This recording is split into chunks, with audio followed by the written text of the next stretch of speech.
Welcome to FarmRPG. Belogan here. It's time to talk about new perks that have been added to the game and an update to the perk tier skill list. So with the change in Workshop, all of the auto duplicator perks and sturdy gears and the crafting gloves have gone away. Never put crafting gloves in my sheet because I didn't get to it yet. It was still in beta, but that has caused some major rework in the way that we look at a lot of the perks. Additionally, there have been some new ones added recently.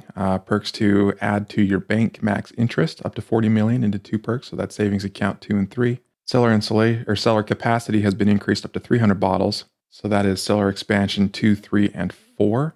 We have sprinting shoes 2, which double our sprinting shoe effectiveness. And then extra wishes that give you 5 more wishes per day. And then for skill point perks, there's 4 new ones that add an extra 10% boost to XP. So this leaves a couple of questions. First of all, the perk tier list has been updated for all of these, and we'll go into that. But also, we want to know with all of these new perks, which ones are the best to spend my gold on? Because they are expensive. Won't be able to afford all of them at once, most likely. I certainly haven't. So let's dig into these perks and see how much they're actually worth in silver per day. As always, we're going to come to our trusty spreadsheet.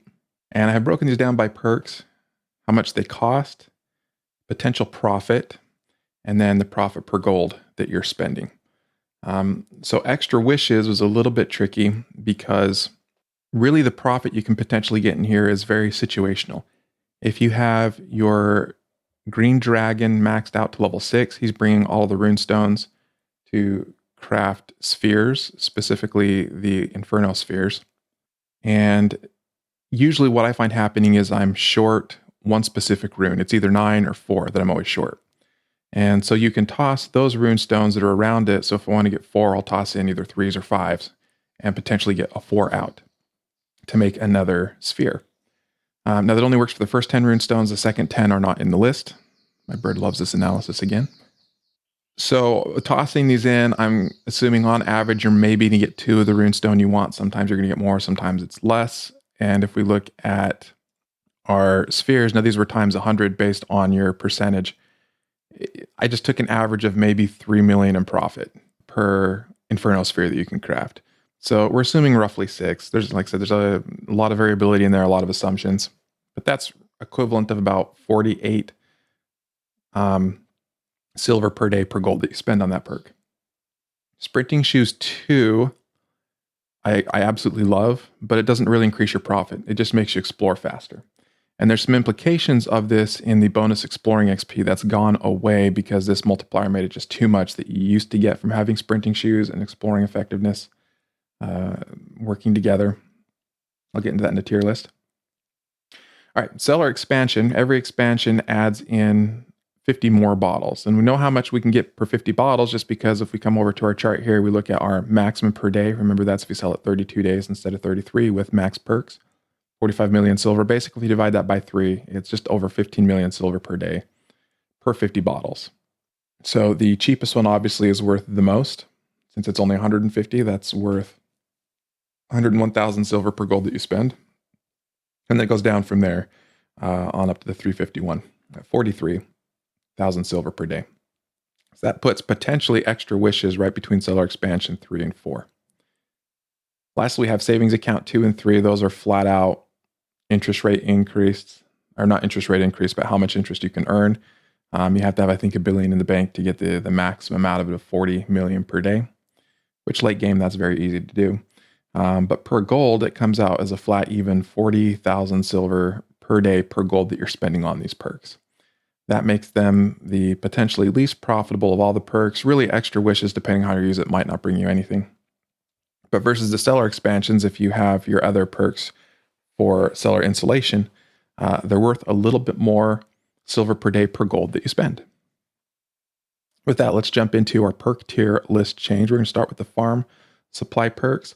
I've thrown in extra wishes down here at number 3. I really like them and I got them, but it's not a whole lot of value unless you're just trying to find things for chest. Toolbox 1, I almost moved up just because it's so cheap.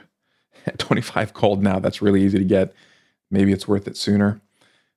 I think that was the big changes there, right? And then savings accounts 2 and 3. I put those also at tier 3 along with extra wishes kind of in that same range. Seller expansions, I split up. 1 and 2 I have in tier 2 because the cost per gold is still pretty good on those. 3 and 4 I put down in tier 2, but still kind of coloring tier 3. I probably should change those to a 3 just because they're still pretty good, but they're very expensive and it's very late game. It's not something you really want to shoot towards early on. So I think I need to change these to 3, and I'm going to do that in my spreadsheet later in the library entry. Quality of life perks did not change. Let's see. The other thing we wanted to talk about is, maybe I didn't change that here. Let's see. It's not primer. It's the almanacs. The exploring almanac here needs to come down to 3 as well, and I need to change that around. So we'll do that. Fixing the video in just a little bit. Here, let's get my color to match the right color to help me remember. This is the one. All right. Perk tier list, and this one I did get it in. The biggest change was, again, the auto duplicator went away, and we had added in these primers, 2, 3, primer 2 for each of the 4 skills.